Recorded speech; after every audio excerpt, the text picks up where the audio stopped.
Mark Cuban may be one of the most recognized names in the world. He's a guy you've seen on Shark Tank as one of those sharks that tells you he wants to buy a stake in your company or he's out. If I offered you $30 million for the company, would you take it? No. If you're an NBA fan, there's a good chance that you've seen him courtside at Dallas Mavericks games because, he owns the team. If you're a billionaire, you probably own an NBA team too, right? Maybe not if you don't like sports. But the point is, with a lot of money, you can make wise investments and get excellent return on your investments. Not careful, you lose it all and are in a lot of financial trouble. But this video doesn't talk about financial responsibilities. It's about the things that made Mark Cuban a billionaire. If you stick around to the end, we have a video that might not make you as rich as Mark Cuban, but it will put you on the path towards becoming financially smart and increase your chances of wealth. With that in mind, let's get started. Mark Cuban wasn't born into a wealthy family. In fact, his family was working class. He described his mother as someone who had often had different jobs or career goals. At the same time, his father worked in the automobile industry. This makes Mark understand that if you need to get somewhere in life, you must work hard, stay focused, and make informed decisions. Nothing will ever be perfect, and you're going to experience a ton of setbacks. The point is, any successful person like Mark Cuban started from zero. So did Elon Musk, Steve Jobs, and perhaps any other successful person you might think of off the top of your head. So how did Mark Cuban get started? At age 12, young Mark Cuban wanted to buy some pair of basketball shoes. His father told him that his current shoes were fine, but Mark persisted, and his father didn't relent and buy him the shoes. Instead, his father said something that might have lit the match. He said, if you have your own job and your own money, you can buy a pair of shoes. And just like that, the business prowess of Mark Cuban came alive. It started with him going door to door selling trash bags at 12 years of age. He would soon dive into more opportunities that would make him more money. This included collecting coins and stamps. When he became a college student, he began to teach disco dancing lessons. It's to say, he was no John Travolta in Saturday Night Fever, but he did it just to make extra cash.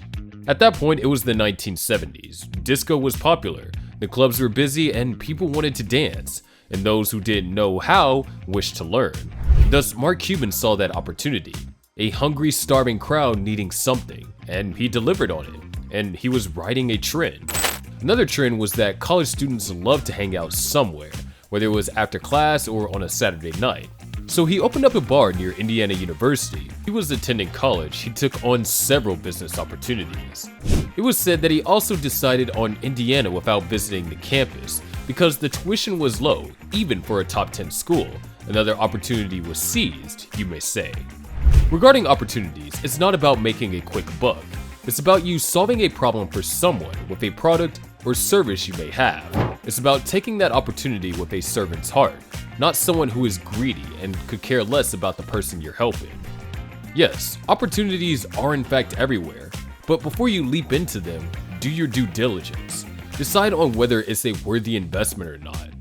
This is what makes Mark Cuban one of the best in the business, especially when he's on Sharks in the Shark Tank. He challenges aspiring business owners to state their case as to why their business ideas are worth any bit of money. What Cuban wants to know is whether it will give him a positive return on investment or not. If he likes the idea and sees potential, he'll make an offer and put the ball in the other person's court. No pun intended, since we are talking about a guy that owns a basketball team. At that point, it's take it or leave it. If he doesn't like the idea, he sees no point in investing money into it.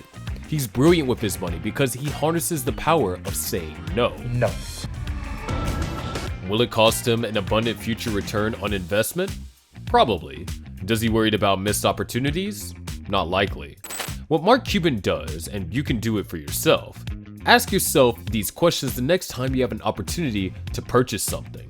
What kind of need do I address if I purchase this product or service? Will it make me happy in the long term?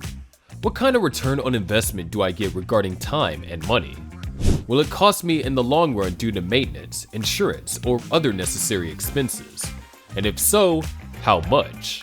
Get the idea? Ask yourself these questions to not only save yourself time, but also money. You might be buying something impulsively, not knowing what the consequences it may carry. For example, you need a car because your old one died. Do you want one that is on its last legs or something reliable? The choice is a no-brainer. You pick a vehicle that is reliable and still runs well. Yes, you have other expenses like gas, car insurance, maintenance, etc., but these are necessary expenses. Don't spend it on necessary costs for your vehicle like tricking it out just to show it off. If you want to be smart with your money, there are 3 steps that you can take towards that. Number 1, create a budget. Number 2, plan how you're going to spend that money. And number 3, make sure you prioritize the essentials over the not so essential things. If you need to make more money, find better opportunities. If Mark Cuban at age 12 can do it, so can you.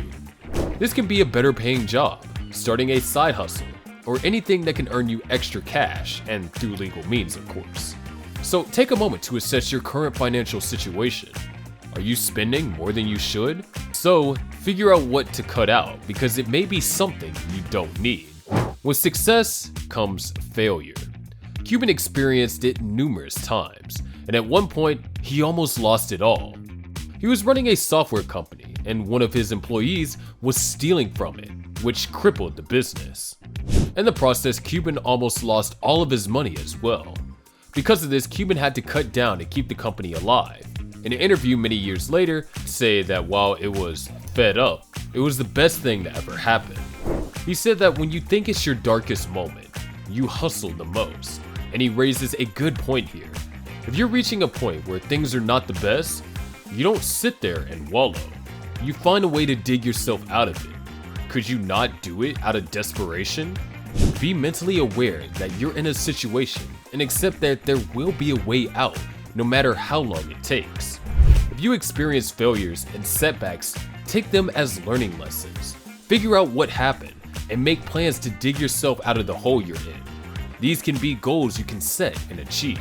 These goals can be broken down into smaller ones that are easier to achieve. And before you know it, you're back on solid ground with a fresh perspective based on the lessons you've learned and a higher level of resilience.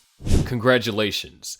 You've experienced and survived a low point, and you found a way to manage despite having little to nothing on hand. Your resourcefulness will make a difference, and you will be rewarded in the long run. Mark Cuban is a billionaire because of the things that we've mentioned. It may be smaller to what other billionaires have experienced from earlier on in their life though.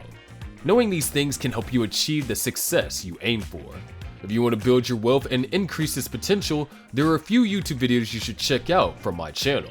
This video will teach you how to be smart with your money and pave the way to becoming wealthy in your own right. While we cannot guarantee that you'll make a fortune just like Mark Cuban's proportions, we can say that if you follow the examples in this video, you'll be financially literate and better off than many, so be sure to check that out now.